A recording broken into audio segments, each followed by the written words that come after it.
नमस्कार दोस्तों, आप लोगों के लिए महत्वपूर्ण क्लास लेके आ गया हूँ। दोस्तों इंपॉर्टेंट क्वेश्चन है। बीएसटीसी की जो भी विद्यार्थी तैयारी कर रहे हैं उनके लिए रामबाण होगी। क्या होगी? रामबाण साबित होगी ये क्लास। सभी विद्यार्थी फटाफट से वीडियो को शेयर कर दीजिए। और कल भी क्लास डाली थी मैंने, वो क्लास नहीं देखी तो जरूर देख लेना उसे। सारे के सारे क्वेश्चन वेरी वेरी इंपॉर्टेंट है। आपकी जो 28 अगस्त को जो एग्जाम होने वाली है उसी को ध्यान में रखते हुए ये क्लास चालू करवाई जा रही है आप लोगों के लिए। तो फटाफट से तैयारी करना शुरू कर दीजिए। चलिए अब जल्दी से शुरू करते हैं, ज़्यादा टाइम वेस्ट नहीं करेंगे। पहला क्वेश्चन है, राजस्थान के एकीकरण के दूसरे चरण में कौन सी रियासत शामिल नहीं थी? तो बताइए, राजस्थान के एकीकरण के दूसरे चरण में कौन सी रियासत शामिल नहीं थी? सबको पता है दोस्तों, हाड़ौती तो थी सही, आपको पता है, परंतु मेवाड़ वाला इलाका नहीं था। तो मेवाड़ वाला कौन सा नहीं था? उदयपुर दोस्तों नहीं था, ये थर्ड चरण में था। किस में था? ये थर्ड चरण में था। ये आप लोगों को याद रखना है। अगला क्वेश्चन, इनमें से डांग क्षेत्र के अंतर्गत कौन सा जिला आता है? डांग क्षेत्र में जो कौन सा जिला आता है ये आपको बताना है। तो डांग में आता है करौली। करौली को कहते हैं डांग की रानी। क्या कहते हैं? डांग की रानी। तो डांग क्षेत्र के अंतर्गत आते हैं धौलपुर, करौली, सवाई माधोपुर। धौलपुर, करौली, सवाई माधोपुर डांग क्षेत्र में आते हैं, आपको याद रखना है। वेरी वेरी इंपॉर्टेंट है सारे के सारे क्वेश्चन। नागौर जिले का प्राचीन नाम, नागौर जो जिला है उसका प्राचीन नाम क्या है? आप लोगों ने देखा भी होगा, पढ़ा होगा। क्या होगा? अहिछत्रपुर। क्या हो जाएगा? अहिछत्रपुर। तो आपको अलग अलग जगह का सबका नाम याद रखना है, किसको क्या बोलते हैं, ठीक है ना। तो नागौर का प्राचीन नाम क्या था? अहिछत्रपुर। तो ये आप लोगों को याद रखना है। अगला क्वेश्चन, पहाड़ों की नगरी के नाम से कौन सा जिला प्रसिद्ध है? पहाड़ों की नगरी आपको पता है, पहाड़ों की नगरी यानी कि उसका नाम भी पहाड़ जैसा ही है, यानी कि डूंगर, डूंगर यानी कि पहाड़। तो आप थोड़ा याद रखो, रिलेट करो इससे, तो क्या हो जाएगा? डूंगरपुर। और आपसे क्वेश्चन पूछ लिया जाए कि जो है 100 द्वीपों वाला शहर कौन सा है, 100 द्वीपों का शहर पूछा जाए तो बांसवाड़ा। डूंगरों पर्वतों की नगरी कहा जाए तो डूंगरपुर। और मंदिरों का शहर कहा जाए तो झालावाड़। तो याद रखिए, इंपॉर्टेंट है सारे के सारे। अगला क्वेश्चन आप लोगों के लिए, इनमें से कौन सी ओसवालों की कुल देवी है? जो ओसवाल समाज है उसकी कुल देवी आप लोगों को बतानी है। तो सबको पता होगा सचिया माता, सचिया माता है दोस्तों। इनमें से यानी कि कोई भी ऑप्शन नहीं है। कौन सी है? सचिया माता। याद रखना, सचिया माता ओसियालों की कुल देवी है। और ओसिया ओसवाल की कुल देवी है सचिया माता। इनका मंदिर कहाँ है? तो ओसिया जोधपुर में है। कहाँ पर है? ओसिया जोधपुर में है। अगला क्वेश्चन आपके लिए, तेजा जी का मेला कब लगता है? Very very important question. Teja ji का मेला तो वो आपको पता है पर्वतसर में लगता है, आपको पता ही है। तो बताइए फटाफट से। तो जवाब होगा भाद्रपद शुक्ल दशमी के दिन लगता है, ठीक है ना। आने वाला है तेजा जी का मेला। तो तेजा जी का मेला लगता है भाद्रपद शुक्ल दशमी को पर्वतसर नागौर में। अगला क्वेश्चन, निम्बार्क संप्रदाय की प्रमुख पीठ कहाँ है? निम्बार्क संप्रदाय की प्रमुख पीठ है सलेमाबाद में। कहाँ पर है? सलेमाबाद। और सलेमाबाद कहाँ है? अजमेर में है। कहाँ पर है मित्रों? अजमेर में सलेमाबाद। इस संप्रदाय के प्रवर्तक जो होते हैं संत कौन थे? आचार्य निम्बार्क थे। इस संप्रदाय के प्रवर्तक संत कौन थे? आचार्य निम्बार्क जी थे। अगला क्वेश्चन, इनमें से किस जिले में हाड़ौती बोली नहीं बोली जाती? तो हाड़ौती बोली कहाँ नहीं बोलते? जो बोली बोलते हैं वो हाड़ौती के 4 जिले वहीं बोलते हैं, कोटा, बूंदी, बारां, झालावाड़ में। परंतु यहाँ पर चारों के चारों ऑप्शन गलत हैं, यानी कि उपयुक्त सभी जो है जगह नहीं बोली जाती है हाड़ौती बोली। तो ये आप लोगों को याद रखना है, कोटा, बूंदी, बारां, झालावाड़ में बोली जाती है केवल। अगला क्वेश्चन आप लोगों के लिए, हमीर महाकाव्य किसकी रचना है? हमीर महाकाव्य किसकी रचना है? चलिए बताइए। हमीर महाकाव्य रचना है नरेंद्र चंद्र सूरी की। आप काव्य से याद रखो, काव्य यानी कि मतलब देख सकते हो आप, उसी प्रकार थोड़ा सा याद रखो, मन में थोड़ा आप बनाओ बात को, काव्य नयन, काव्य नयन। तो ऐसा कुछ बनाओगे, थोड़ा बहुत रिलेट करोगे तो आप इनको मतलब याद रटना नहीं पड़ेगा आपको। थोड़ा सा जैसे क्वेश्चन दिखेगा तो आपके दिमाग में टिक करेगा कि हाँ इसका काव्य और नयन चंद्र सूरी। तो थोड़ा मतलब रिलेट करने की कोशिश करो, आपका काम हो जाएगा। ऐसे ही सिलेक्शन होता है दोस्तों, रटने से सिलेक्शन नहीं होता। वीर विनोद के लेखक कौन है? श्यामल दास ददिवाड़िया। कवि राजा श्यामल दास ददिवाड़िया जो वीर विनोद ग्रंथ है इसके लेखक है। क्वेश्चन इंपॉर्टेंट है इसलिए बता दिया मैंने आपको ये भी। अगला क्वेश्चन, इनमें से गलत युग्म को पहचान कीजिए। तो गलत युग्म को आपको पहचान करना है। पता है। चंग नृत्य शेखावाटी का सबको पता है। ढोल नृत्य जालोर का है। बिंदोरी नृत्य झालावाड़ का है। परंतु यहाँ पर बम नृत्य दोस्तों हाड़ौती लिख रखा है। बम नृत्य हाड़ौती में थोड़ी ना होता है। तो बम नृत्य कहाँ होता है? भरतपुर में होता है, भरतपुर क्षेत्र की तरफ होता है। अगला क्वेश्चन है आपके लिए, इनमें से कौन सा राज्य राजस्थान के साथ सीमा नहीं बनाता? राजस्थान के साथ जो सीमा नहीं बनाता वो बताना है आपको। 5 राज्य राजस्थान के साथ सीमा बनाते हैं, पंजाब, हरियाणा, मध्य प्रदेश, उत्तर प्रदेश और आपका गुजरात। परंतु बिहार थोड़ी ना बनाता है, बिहार तो बहुत दूर है हमसे, तो बिहार जो है सीमा नहीं बनाता है, याद रखिएगा। राजस्थान में ब्रह्माणी माता का मंदिर कहाँ है? ब्रह्माणी माता का मंदिर कहाँ है? जवाब होगा आप लोगों का सोरसेन में है। सोरसेन कौन सी जगह में? सोरसेन बारा में। ये एक माता जी है, देवी है, जिसकी पीठ की पूजा की जाती है। किसकी पूजा की जाती है? पीठ की पूजा की जाती है। आपको पूछा जा सकता है क्वेश्चन की ऐसी कौन सी माता है, ऐसी कौन सी देवी है राजस्थान में जिसकी पीठ की पूजा की जाती है? तो आपको याद रखना है ब्रह्माणी माता है। कहाँ पर है? और कहाँ पर है? सोरसेन बारा में है। कहाँ पर है? सोरसेन बारा में। सोरसेन पता है आपको? एक और इंपॉर्टेंट चीज के लिए याद है, गोडावण की शरण स्थली सोरसेन बारा। इंपॉर्टेंट है, याद कर लेना। मैं जो चीजें बताता हूँ आपको फैक्ट भी बताता हूँ साथ के साथ, पढ़ाने से ज्यादा इंपॉर्टेंट है फैक्ट बताना। बागोर सभ्यता कहाँ है? मैंने आपको कल बताया था कि बागोर की हवेली तो दोस्तों उदयपुर में है। जब बागोर की सभ्यता की बात करें तो कहाँ है? बताओ फटाफट। जवाब होगा भीलवाड़ा। बागोर की सभ्यता, फिर से बोल रहा हूँ, बागोर की सभ्यता पूछे तो भीलवाड़ा, बागोर की हवेली पूछे तो उदयपुर। दोनों में अंतर है, याद कर लेना, इंपॉर्टेंट है। अगला क्वेश्चन, बिजोलिया किसान आंदोलन कब से कब तक चला? बिजोलिया किसान आंदोलन 44 सालों तक चला। अब कब से कब तक चला वो तो आप बताओगे। जवाब होगा आप लोगों का 1897 से लेकर के 1941 के महीने तक चला था।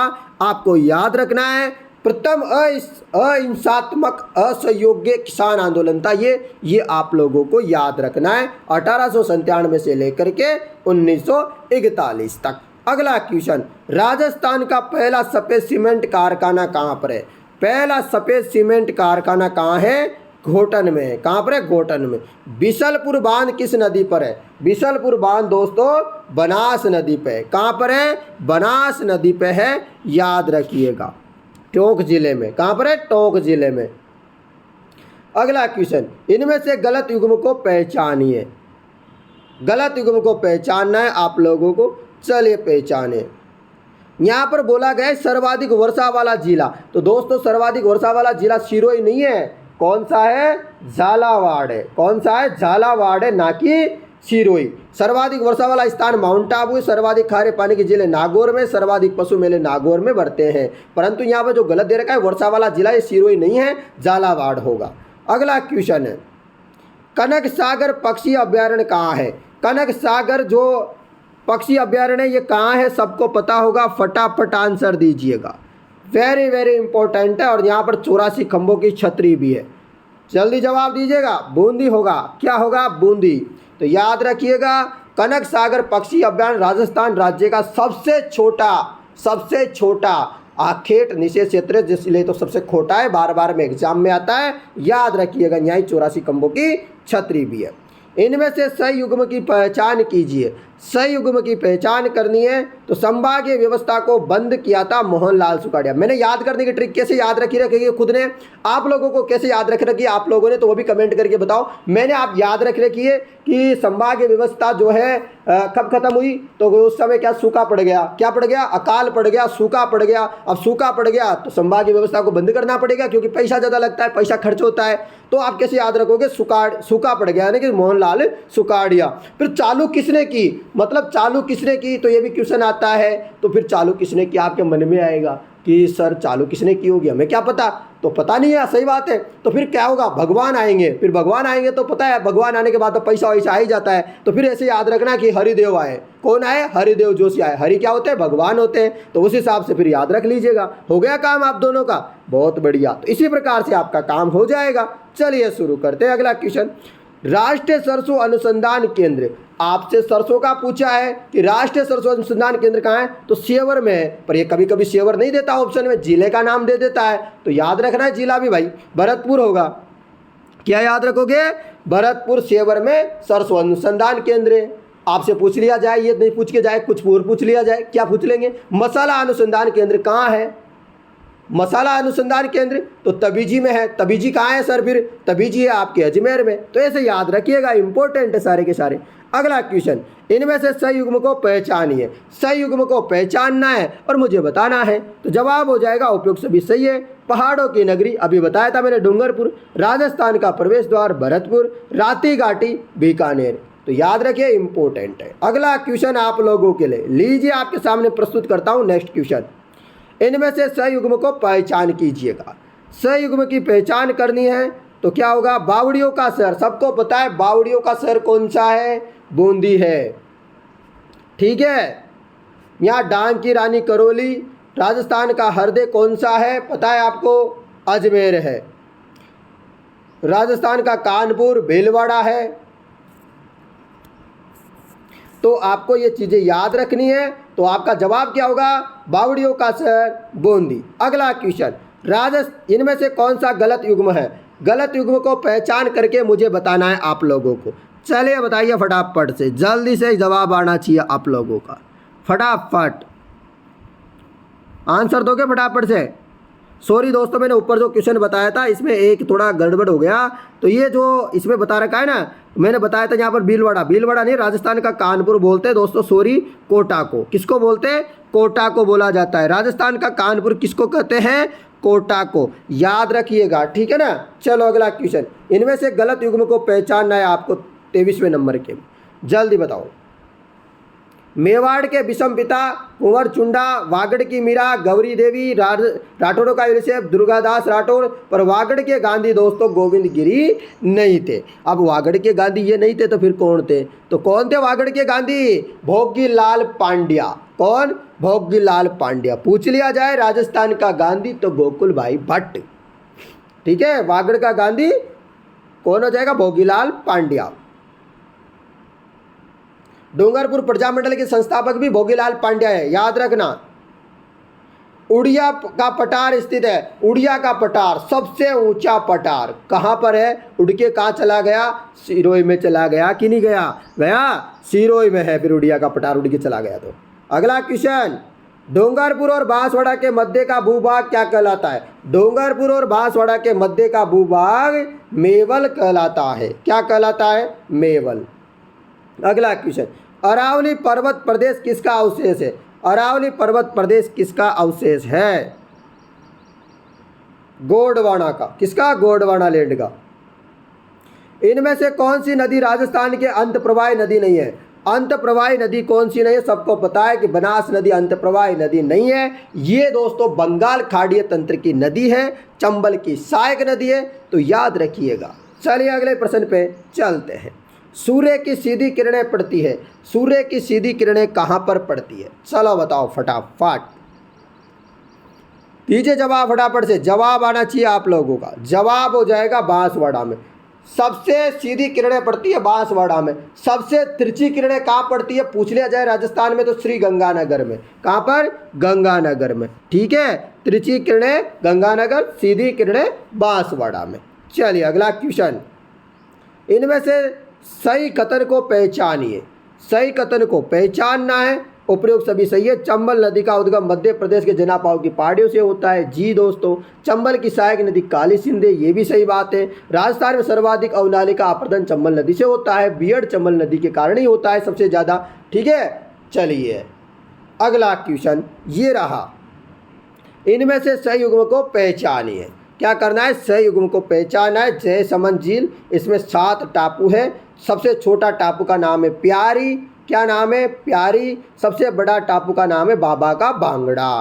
क्या नाम है? बाबा का भांगड़ा। तो इस प्रकार आप लोग याद रखोगे, इम्पोर्टेंट है आप लोगों के लिए। आप बताओ मुझे फटाफट कमेंट करके कि बालसमंद झील कहाँ है? बालसमंद झील कहाँ पर है? जोधपुर में, ना कि उदयपुर में। मोती झील कहाँ पर है? मोती झील कहाँ पर है? जल्दी बताइए फटाफट। भरतपुर में है। कहाँ है? भरतपुर में, जो मीठे पानी की झील है। जबकि गजनेर झील कहाँ है? हनुमानगढ़ में नहीं है दोस्तों। गजनेर का संबंध कहाँ है? गजनेर झील कहाँ है? बीकानेर में है। जयसमंद झील कहाँ है? जयसमंद झील मतलब कहाँ है? उदयपुर में। कितने टापू हुए? 7 टापू हुए इसमें, ये बात सही है। अगला क्वेश्चन, सोम कमला अम्बा सिंचाई परियोजना का संबंध। मैंने कल भी बताया था आपको, बताया था कि नहीं बताया था? भूलना नहीं है, फटाफट आंसर दे दो।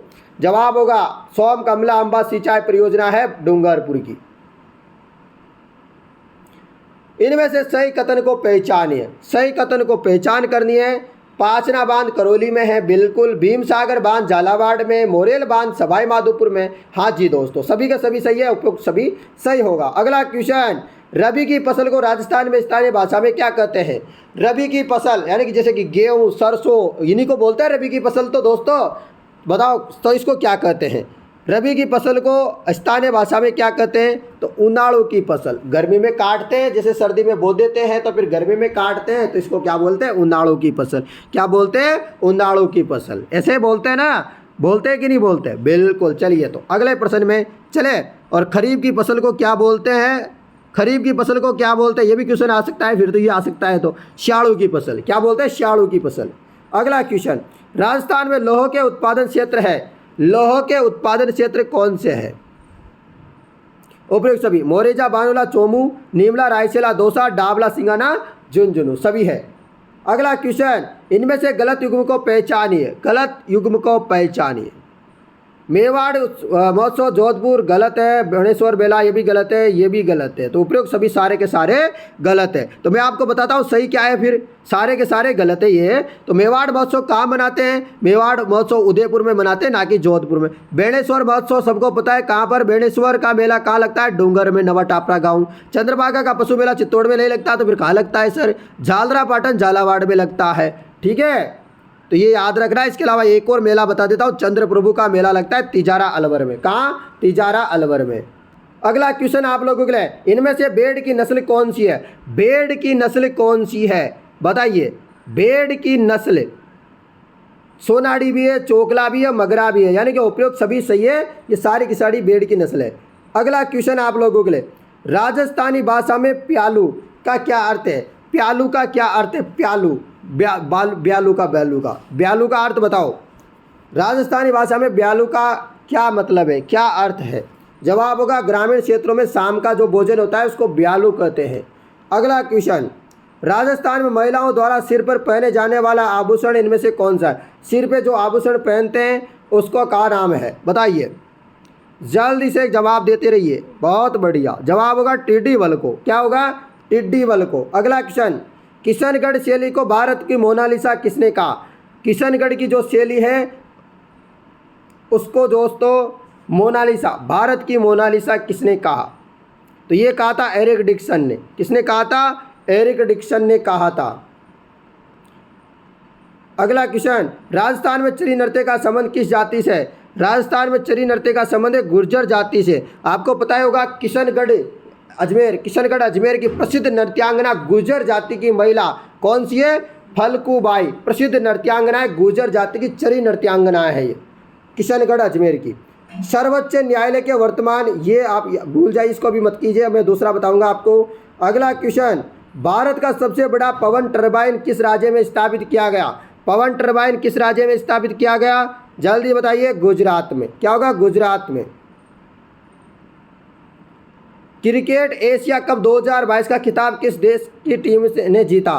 तो किस देश की टीम ने जीता है? जवाब होगा श्रीलंका। अगला क्वेश्चन, हाल ही में 8 चीतों को भारत लाया गया है, इनमें से पार्क में रखा गया है। कौन से पार्क में रखा गया है? जवाब होगा कूनो नेशनल पार्क, मध्य प्रदेश। ठीक है। अगला क्वेश्चन, गति शक्ति पोर्टल लॉन्च करने वाला देश का पहला राज्य, गति शक्ति पोर्टल लॉन्च करने वाला देश का पहला राज्य कौन सा है? जवाब होगा गुजरात। भारत का पहला वानिकी विश्वविद्यालय कहाँ स्थापित किया जाएगा? तो कहाँ पर स्थापित किया जाएगा? तेलंगाना में। पीर पंजाल श्रेणी कहाँ पाई जाती है? पीर पंजाल श्रेणी कहाँ पर पाई जाती है? जम्मू एंड कश्मीर में। तो याद हो गया। 10 डिग्री चैनल किसको पृथक करता है? 10 डिग्री चैनल किसको अलग करता है? आप बताइए। जवाब होगा अंडमान और को निकोबार द्वीप से। 10 डिग्री चैनल अंडमान को निकोबार द्वीप से अलग करता है। अगला क्वेश्चन, इनमें से कौन सी खरीफ फसल नहीं है? तो कौन सी खरीफ की फसल नहीं है बताइए? जवाब होगा चना। इनमें से कौन सी खरीफ की फसल नहीं है? चना नहीं है। अगला क्वेश्चन, भारत के किस राज्य का समुद्री तट सबसे अधिक लगता है? भारत के किस राज्य का समुद्री तट सबसे अधिक लगता है? जवाब होगा गुजरात। तो दोस्तों आज के 50 इंपॉर्टेंट क्वेश्चन थे बीएसटीसी वाले सभी विद्यार्थियों के लिए। और याद रखिएगा, इससे पहले भी हम एक क्लास डाल चुके हैं, वो क्लास ज़रूर देख लीजिए। आप लोगों का आपको यदि सिलेक्शन लेना है तो आप लोग देख लीजिए। आपकी तैयारी इसी प्रकार लगातार करवाई जाएगी। आप फटाफट से वीडियो को शेयर कर दीजिए, फिर ज़्यादा से ज़्यादा शेयर करोगे, फटाफट सब्सक्राइब करोगे तो हम आपके लिए और भी बहुत सारी क्लास लेके आएंगे जिसमें आपकी तैयारी में 4 चांद लगा देंगे। यानी कि ये क्लास ये आपके लिए क्या होगी? रामबाण साबित होगी। चलिए दोस्तों, मैं मिलता हूँ नई वीडियो के साथ, तब तक जय हिंद दोस्तों, जय भारत, सभी को बेस्ट ऑफ लक।